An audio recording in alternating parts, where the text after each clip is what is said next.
नारायण नारायण नारायण हरि। तात्विक प्रेरणाएं भाग 2। व्यक्ति को सुख इतना मिलता नहीं जितना वह मिला हुआ दूसरों को दिखाता है। हमारा किसी को दिखाने का भाव ही यही है कि हम दूसरे को साबित करना चाहते हैं कि हम सुखी हैं। लेकिन कहीं ना कहीं हमारे ही भीतर यह बात बैठी है कि हम सुखी नहीं हैं। क्योंकि अगर हम वाकई में भीतर से सुखी हैं तो फिर बाहर से किसी के प्रमाण की क्या ज़रूरत, बाहर से किसी की आइडेंटिटी क्या लेनी, किसी का सर्टिफिकेट क्या लेना कि दूसरा मुझे माने कि मैं सुखी हूँ। क्योंकि हमारा जितना भी दिखावा है वह सब इसलिए है कि दूसरे हमें मान लें कि हम भी सुखी हैं।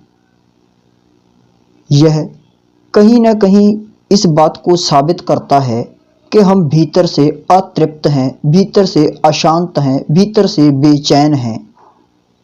हम दूसरे से प्रमाणित करना चाहते हैं, दूसरे की वोटिंग चाहते हैं, दूसरा हमारे पक्ष में फैसला कर दे कि हम सुखी हैं, तब हम संतुष्ट हो जाएं। लेकिन जो सचमुच भीतर से संतुष्ट है, जो भीतर से तृप्त है, जो भीतर से चैन और शांति से भरा हुआ है, वह दूसरे को कुछ प्रगटाने या दूसरे को कुछ दिखाने के लिए नहीं उतरता। उसका कुछ भी करना इसलिए नहीं है कि वह दूसरे को कुछ अपने बाबत साबित कर सके। वह दूसरे से कोई सर्टिफिकेट नहीं चाहता। वह अपने आनंद से बहता है, वह अपनी मस्ती से चलता है। वह यह नहीं देखता कि दूसरे मेरे बाबत क्या सोच रहे हैं, क्या कह रहे हैं। बस बहना, दूसरों को आनंद देना, दूसरों का हित करना उसकी तृप्ति हो जाती है, उसकी संतुष्टि हो जाती है, उसका आनंद हो जाता है। फिर उसे वह किसी से कोई मांग नहीं रखता कि कोई मुझे अच्छा कहे, कोई मुझे सुखी बोले, दूसरा कुछ भी बोले, उसके लिए वह अपने आप को कभी अशांत नहीं करता। प्रत्येक व्यक्ति ईर्ष्या, जलस और महत्वाकांक्षा से भरा हुआ है। व्यक्ति की ईर्ष्याएं और महत्वाकांक्षाएं भी सभी से नहीं होती, वह भी एक सीमा में बंद कर रहती हैं। उनका भी एक दायरा है। आपकी ईर्ष्या सभी से नहीं होगी। एक दासी जो किसी राज्य भवन में काम करती हो, उसको तब ईर्ष्या नहीं होती जब महारानी बहुत कीमती गहने ज़ेवरात पहनती है। लेकिन अगर उसी दासी के साथ की किसी दासी ने एक कांच का कंगन भी पहना हो तो वह जल मरती है। उसे जलस होने लगती है कि इसके पास कैसे। हम दरअसल ईर्ष्या या जलस भी उन्हीं से करते हैं जो बिल्कुल हमारे करीब हैं, जो हमारे आसपास हैं, जो हमारे दायरे में आते हैं। हमारी सभी ईर्ष्याएं भी अपनों से ही हैं, जो परिचित हैं उन्हीं से हैं। जो बिल्कुल आपसे दूर है, अपरिचित है, उससे आपकी कोई महत्वाकांक्षा भी नहीं, उससे कोई आपकी ईर्ष्या भी नहीं। यह भी बड़ा अजीब सा दस्तूर है। हम जिनको कहने के लिए अपना कह रहे हैं, उन्हीं से हम ईर्ष्या भी कर रहे हैं। भीतर ही भीतर उनसे जलस भी हो रही है। आपने कभी ध्यान दिया, आपकी ईर्ष्या भी होगी तो आपकी अपने आसपास जो दुकानें हैं उनसे, आपके आसपास जो मकान हैं उनसे। आपकी ईर्ष्या की सीमाएं इतनी ही हैं। आप ज़्यादा से ज़्यादा अपने भाई के बच्चों, उनसे जल सकते हैं, अपने भाई से जल सकते हैं, अपनी बहन से जल सकते हैं, या अपने चाचा मामा, यहाँ तक जो आपके पारिवारिक रिश्ते हैं उन्हीं से आप जल सकते हैं। और सबसे बड़ी बात ये कि इन्हीं को हम अपना भी कहते हैं।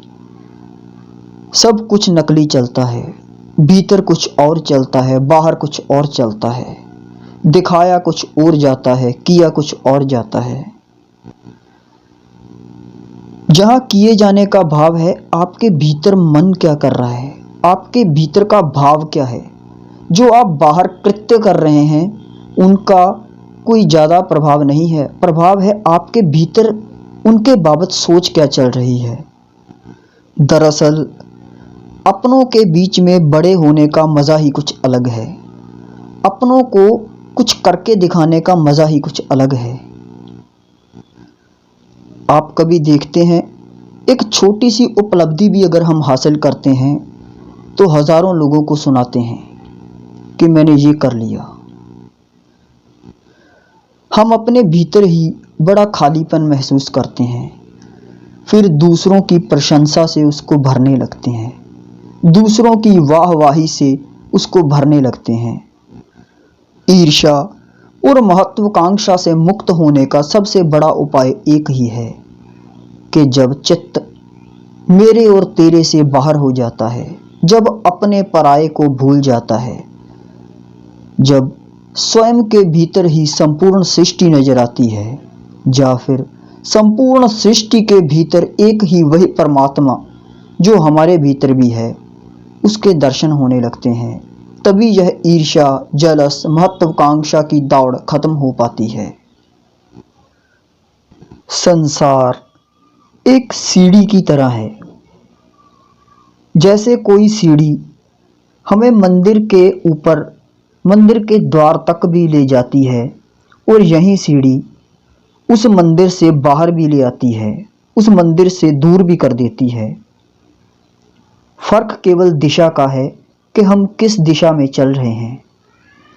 ऐसे ही यह संसार एक सीढ़ी की तरह है। संसार से परमात्मा की ओर भी जाया जा सकता है, और यही संसार से परमात्मा से दूर भी हुआ जा सकता है।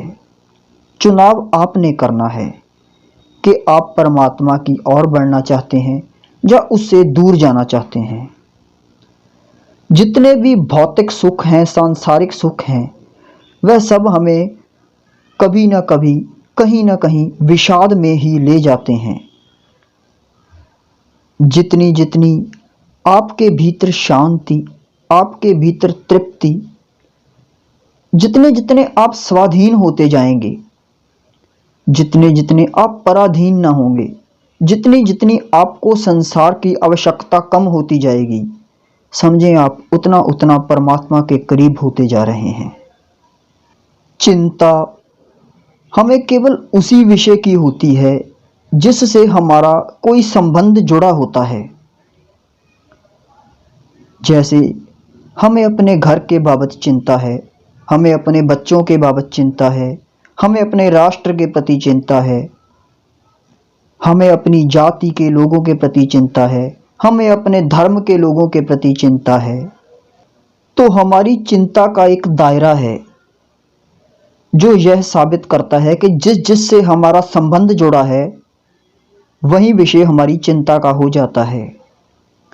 लेकिन जिस विषय से हमें कुछ नहीं चाहिए, जहाँ हमारा कोई स्वार्थ नहीं, जहाँ हमें अपने लिए कुछ ज़रूरत नहीं, वहाँ हमें चिंता भी नहीं होती। अगर हम केवल दूसरों के लिए ही कर रहे हैं, स्वयं को कुछ चाह नहीं, स्वयं को कुछ चाहिए नहीं उस करने से, फिर हम अपना केवल कर्तव्य करेंगे ईमानदारी से, फिर उसकी सफलता या असफलता की चिंता छोड़ देंगे। आपके हाथ में केवल कर्म है, फल नहीं। इस बात को हमेशा स्मरण रखें।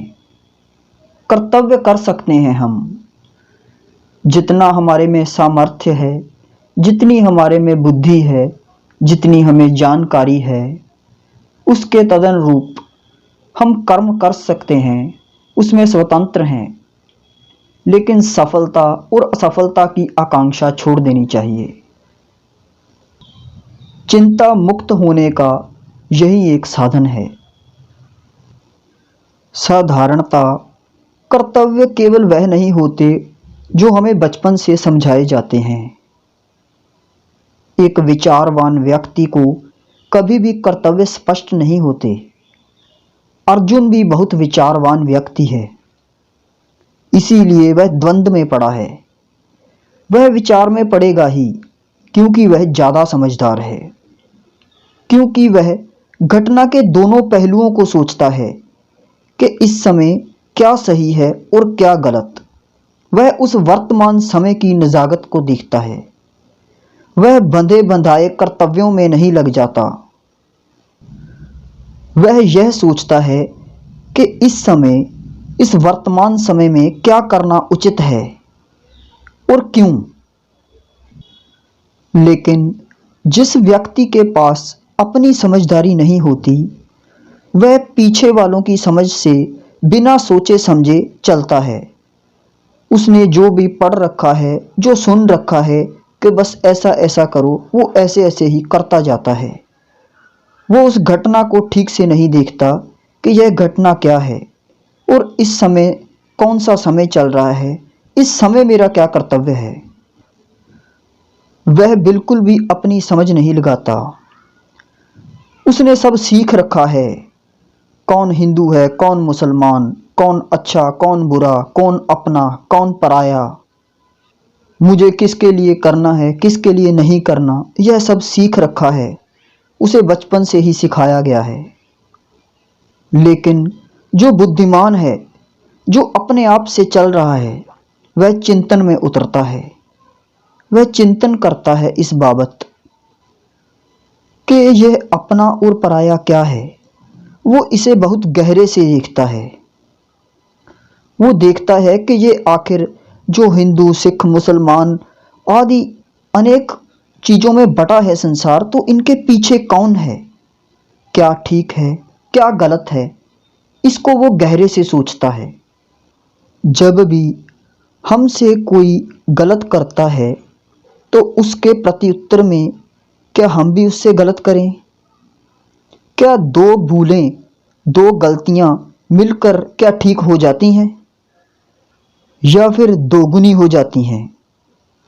माना कि सामने वाले की बुद्धि खराब है, सामने वाले की बुद्धि नहीं है, तो क्या हम भी अपनी बुद्धि नष्ट कर लें? और फिर अगर ऐसा करें भी तो इससे जो मिलेगा क्या वो इतना मूल्यवान है कि उसके लिए यह सब किया जाए? जो भी व्यक्ति विचारशील है उसका मन सदा दोहरा होगा। विचारशील का अर्थ है जो अपने भीतर ही विवाद में लगा हुआ है, वह अपने ही द्वंद्व में है, वह अपने ही भीतर स्वयं से ही चर्चा करता रहता है। लेकिन जो विचारहीन है, विचारहीन आदमी में दोहरा मन नहीं होता। जब भी आप किसी से सलाह मांगते हो तो इसका एक ही मतलब है कि उस विषय में आपका अपने पर से भरोसा खो गया है। अब अपने से कोई ठीक उत्तर की हमें आशा नहीं रही, क्योंकि मन बटा हुआ है, मन के कई हिस्से हैं। कभी मन हाँ कर रहा है, कभी ना करना ठीक लग रहा है। अगर कोई व्यक्ति जंगल में बैठकर, अर्थात एकांत में बैठकर भी भीड़ में हो सकता है। भीड़ में होने का अर्थ है कि उसके मन में भी संसार के अनेकों अनेक विचार चल सकते हैं, संसार उसके मन में रह सकता है। तो फिर कोई भीड़ में रहकर भी अकेला कैसे नहीं हो सकता? संसार की भीड़ में भी रहकर संसार से ऊपर उठा जा सकता है, अभ्यास से हो सकता है। कठिन है पर असंभव नहीं। व्यक्ति की अपनी धारणाएं होती हैं, उसे जो भी करना होता है उसके पक्ष में वह अनेक बहाने खोज ही लेता है। करुणा और दया में संतों ने कुछ फर्क बताया है। करुणा का जो अर्थ है वह भीतर की, हृदय की स्थिति से है, मन की स्थिति से है, जबकि दया का जो संबंध है वह बाहर की परिस्थितियों से संबंधित है, वह बाहर की परिस्थिति जन्य है। करुणावान जहाँ भी होगा, करुणा उसके भीतर विद्यमान ही होगी। वह अकेला भी कहीं बैठा होगा तो भी वह करुणावान ही है। रास्ते में एक भिखारी को देखकर जो आपके भीतर पैदा हो जाती है वह दया है। दया भी कभी कभी अपने ही अहंकार को पुष्ट करने का मार्ग बन जाती है। करुणावान व्यक्ति चाहेगा कि इस पूरी पृथ्वी पर कोई भिखारी रहे ही ना, सब धनवान हो जाएं। लेकिन दयावान चाहेगा कि भिखारी हों और मेरे पास देने के लिए भी हो, क्योंकि किसी को देने में भी अहंकार भरता है। दया पर खड़ा भिखारी पोषित करता है हमारे ही अहंकार को, लेकिन करुणावान उन्हें पोषित नहीं करेगा। अहंकार केवल बुराइयों से ही अपने को नहीं भरता, बल्कि वह अच्छाइयों से भी अपने को भरता है। सभी बातें जो किसी के द्वारा सुनाई जाती हों, हम वही नहीं सुनते। हम तो वह सुनते हैं जो हम सुनना चाहते हैं। हम वह सब नहीं देखते जो दिखाई पड़ता हो, हम वही देखते हैं जो देखना चाहते हैं। हम वही नहीं समझते जो दूसरा हमें समझाना चाहता हो, हम वही समझ लेते हैं जो हम समझना चाहते हैं। ज्ञान और जानकारी में बड़ा फर्क है। जानकारी अगर ज़्यादा हो जाए तो यह भी बोझ हो जाती है। जब आप किसी बात के लिए बहुत दृढ़ निश्चय करते हैं तो कहीं ना कहीं भीतर ही हम अनिश्चित होते हैं उस बात के प्रति कि कहीं हम वह कर ना बैठें जिसको ना करने का हमने दृढ़ संकल्प लिया है। जितनी भी आकृतियां हैं उन्हें बदला जा सकता है, आकृतियों का नाश हो सकता है, परंतु जो आकृतियों का आधार है उसका नाश नहीं हो सकता। जैसे आपने देखा होगा, सिनेमा की स्क्रीन पर प्रोजेक्टर से अनेक आकृतियां उभरती हैं, आकृतियां बदलती हैं, आकृतियों में अनेक नई आकृतियां बनती हैं, बिगड़ती हैं, और जब वह प्रोजेक्टर बंद होता है तो सारी आकृतियां मिट जाती हैं। लेकिन जिस पर्दे पर वह आकृतियां चल रही थी, वह पर्दा उन आकृतियों के पहले भी था, और जब आकृतियां चल रही थी तब भी था, और जब आकृतियां बंद हो जाती हैं तब भी वह पर्दा मौजूद रहता है। होता क्या है कि जब वह आकृतियां चल रही होती हैं तब वह पर्दा ढक जाता है, आकृतियां आगे आ जाती हैं और पर्दे का ध्यान भूल ही जाता है। ऐसा ही यह संसार है। परमात्मा रूपी पर्दे पर संसार की फिल्म चल रही है। संसार की अनेक आकृतियां आ रही हैं, जा रही हैं, बदल रही हैं, अच्छा हो रहा है, बुरा हो रहा है, मिट रही हैं। लेकिन वह परमात्मा ज्यों का त्यों है। जैसे एक घड़ा मिट्टी में बनता है तो घड़ा एक आकृति का रूप ले लेता है, तब हमारा सारा ध्यान घड़े की ओर चला जाता है, ध्यान मिट्टी से हट जाता है, जबकि उस समय भी उस घड़े की आकृति का आधार मिट्टी ही है। जितने भी रूप और आकार हैं सब नाशवान हैं, जो अरूप है वह अविनाशी है। अरूप रूप से खुद को जोड़ लेता है, उससे तादात्म्य बना लेता है। अर्जुन भी इस रूप के जगत के प्रति ही चिंतित था, और हम भी इस रूप के जगत के प्रति ही चिंतित होते हैं। हमें चिंता होती है कि यह सब आकार नहीं रहेंगे, यह सब रूप मिट जाएंगे, यह मर जाएंगे तो क्या होगा। लेकिन जो मर ही रहा है निरंतर, जिसे बचाए रखने का कोई उपाय ही नहीं है, उसकी क्या चिंता करनी। हम सदा उस बात के लिए चिंतित हैं जो बिल्कुल असंभव है। आकृतियां तो क्षण क्षण नाश हो रही हैं, निरंतर मर रही हैं, फिर इनको बचाए रखना कैसे संभव हो सकता है। तो उस समय जो इन आकृतियों का आधार है, जो इन रूपों का भी आधार है, अगर हमारी दृष्टि वहां टिक जाए तो सारा खेल समझ आ सकता है। और वह दृष्टि बनाने के लिए हमें पहले स्वयं के भीतर उतरना पड़ेगा, स्वयं की खोज करनी होगी, स्वयं की असलियत जाननी होगी। अगर स्वयं की असलियत पता चल गई तो जैसे जैसे एक भरे दूध के पतीले से हम एक छोटी सी उंगल लगाकर उसका नमूना चेक कर लेते हैं। अगर आपको अपनी असलियत समझ आ गई तो पूरे संसार की असलियत समझ आने में देर ना लगेगी। यह पूरा परमात्म अस्तित्व तो बेहिसाब है, असीम है, अनंत है, लेकिन यह अस्तित्व हमारे सामने उतना ही प्रकट होता है जितनी कि हमारी इंद्रियों की क्षमता है। जितना हमारा मैं छोटा है उतना ही हमें अस्तित्व समझ आता है। जिस दिन यह मैं मिट जाता है और हम स्वयं उसी अस्तित्व में लीन हो जाते हैं तो पूरा अस्तित्व समझ में आ जाता है।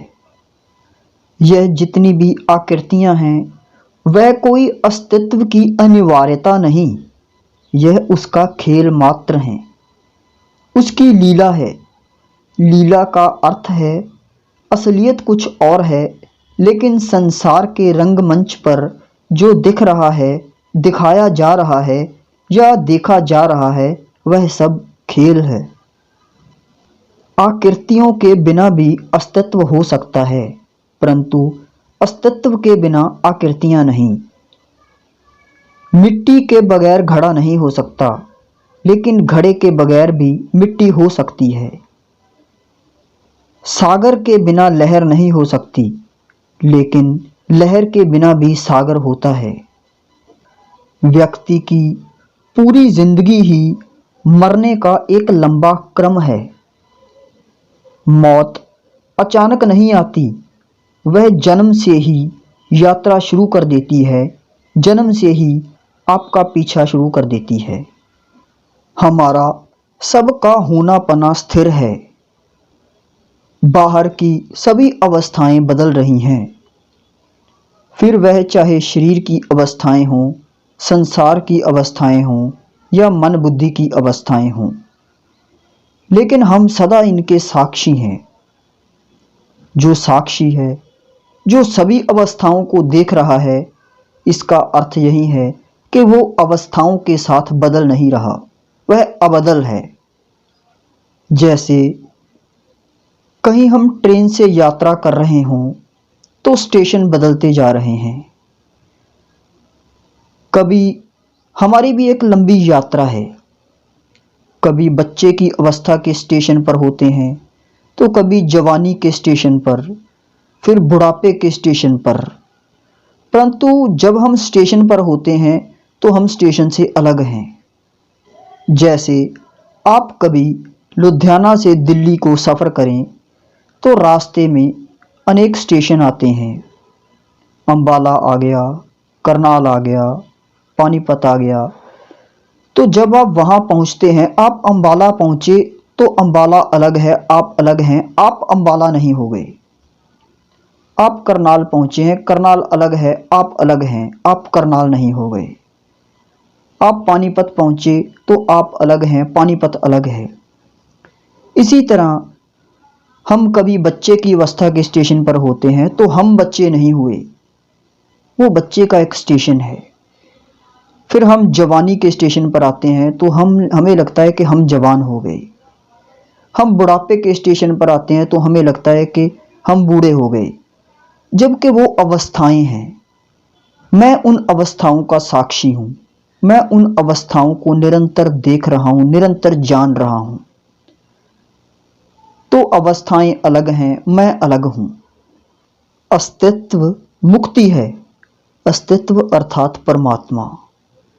अभिव्यक्ति बंधन है अर्थात संसार। अस्तित्व अनंत है, अभिव्यक्ति अधूरी है, आंशिक है। हमारा सबका आधार जो अस्तित्व है वो बटा सा दिखाई देता है लेकिन बटा नहीं है।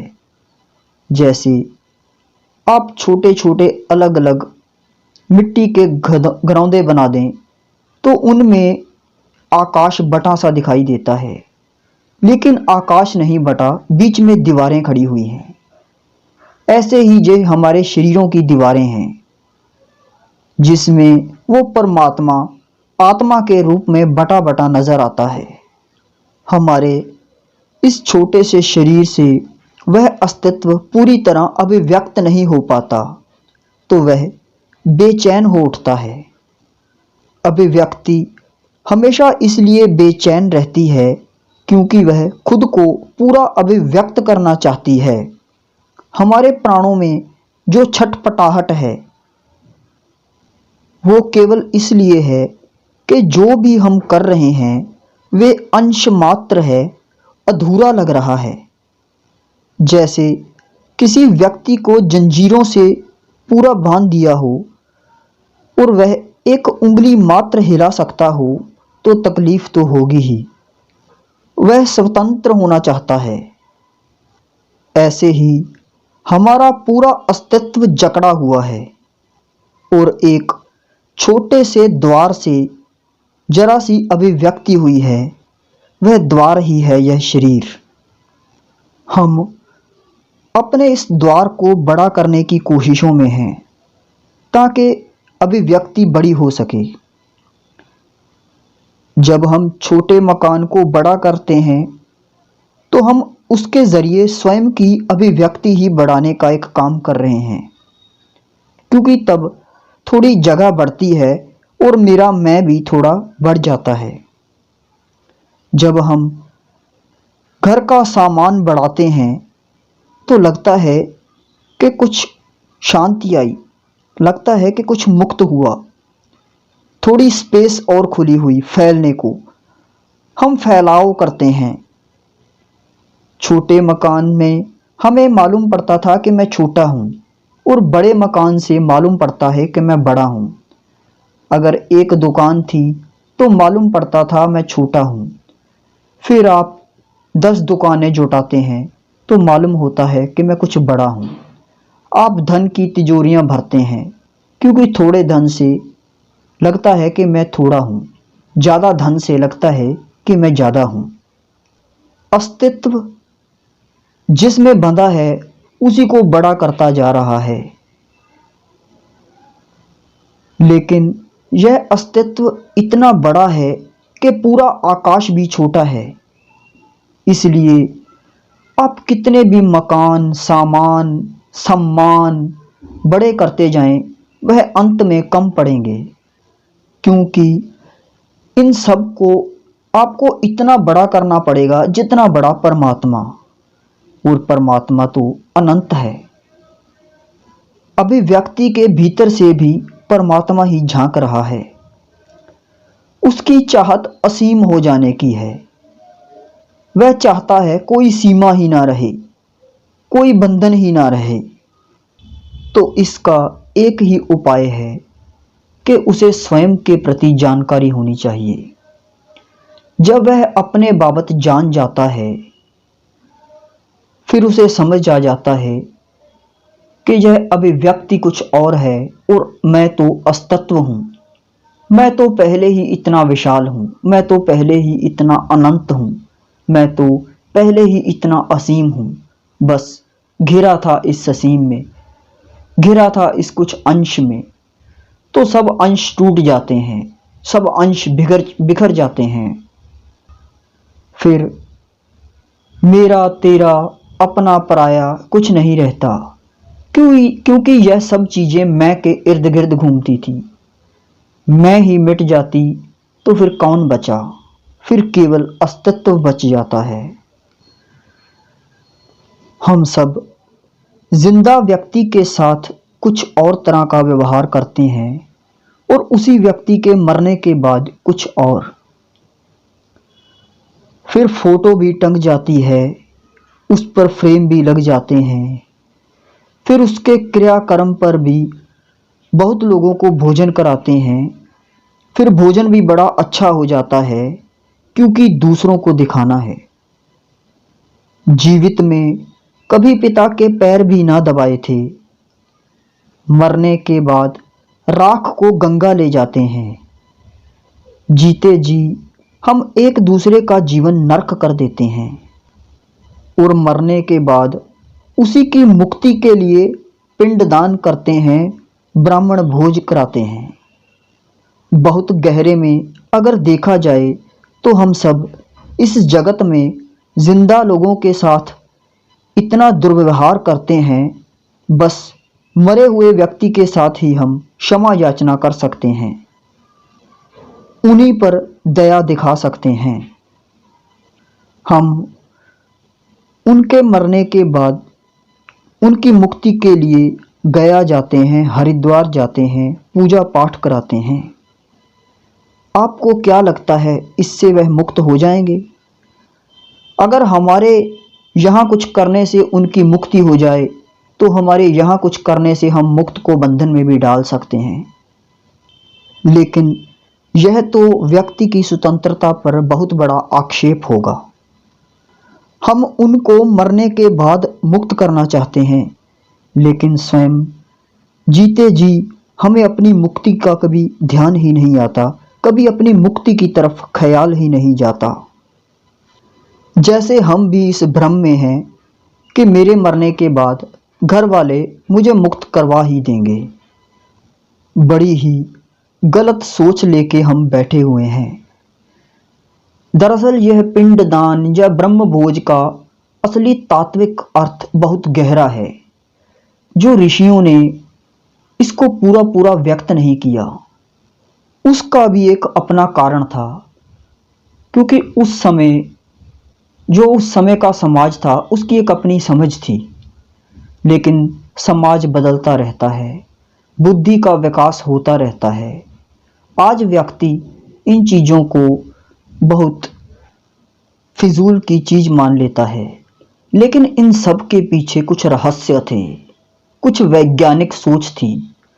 दरअसल किसी की मृत्यु के बाद उसका जो होना है वह तो मैं नहीं जानता, लेकिन उसके लिए जब हम कुछ करते थे तो वह हमारी ही मुक्ति में सहायक होता था। उसका मेन उद्देश्य था कि हम कैसे मुक्त हो सकें।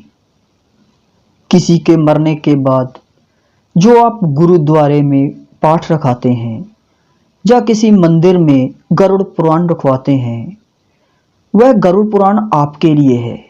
वह मुर्दा सुनने नहीं आएगा, वह आपके अपने सुनने के लिए है कि आप सुने और चेत सकें, आप जान सकें, आप समझ सकें कि यह जगत छोड़कर हमने जाना है।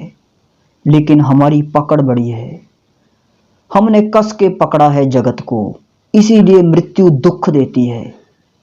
मृत्यु उसको दुखी नहीं करती जिसकी पकड़ बड़ी ढीली है, जिसने मुट्ठियां खोल दी हैं। मृत्यु उसी को दुखी करती है जिसने मुट्ठियां मीची हुई है, जो जगत को पकड़कर अपने साथ लेके जाना चाहता है, जो संसार की वस्तुएं, संसार का सामान, संसार का धन, वैभव, प्रतिष्ठा, संबंध सभी को अपने साथ समेटे हुए है। ये जितने भी मृत्यु के पश्चात के क्रियाकर्म हैं, पिंडदान है, ब्रह्मभोज है, इन सब का कहीं ना कहीं आपसे लिंक है। जब आप प्रार्थना करते हैं उसकी मुक्ति के लिए, तो आपका भीतर आपको चेताता है कि आपको भी मुक्त होना है। ब्रह्मभोज क्या है? दूसरों के लिए कुछ अर्पित करना। और पहले जो ब्राह्मण होते थे उनका अर्थ ही होता था, ब्राह्मण का अर्थ था ब्रह्म आयण, जो परमात्मा पर आधारित हों, जो केवल परमात्मा पर निर्भर होते थे। वह हमेशा जगत की भलाई के लिए कार्य करते रहते थे। वह जगत की भलाई के लिए ही उनका पढ़ना लिखना होता था। जो आज आप ब्राह्मण देखते हैं वह ऐसे नहीं थे। इसलिए जब यह परंपरा भी शुरू हुई थी तो उसका उद्देश्य भिन्न था, लेकिन आज उद्देश्य बदल गया। तीर्थों पर पिंडदान होते थे। दरअसल उस समय संत ऋषि मुनि यह सब तीर्थों में वास करते थे। लोग तीर्थों पर जाते थे, पैदल चलते थे, तो एक ममता हटती थी, मोह हटता था घर से, पकड़ छूटती थी अपनों की। तीर्थों पर जाने का उद्देश्य कुछ और था कि आप तीर्थ में जाएंगे तो वहाँ किसी संत के पास बैठेंगे, किसी ऋषि मुनि के पास बैठेंगे, उससे कुछ आप सुनेंगे तो आपका भीतर कुछ बदलेगा, आपका भीतर भी कुछ मुक्ति के लिए आह्लादित होगा, आपको भी लगेगा कि मुक्ति जरूरी है। कहने का भाव केवल यही है कि जब भी कोई कर्म कर रहे हैं उसको गहरे से देखें कि यह क्यों हो रहा है, क्या रहस्य है इसके पीछे, क्या प्रयोजन है इसका। नारायण नारायण नारायण हरि।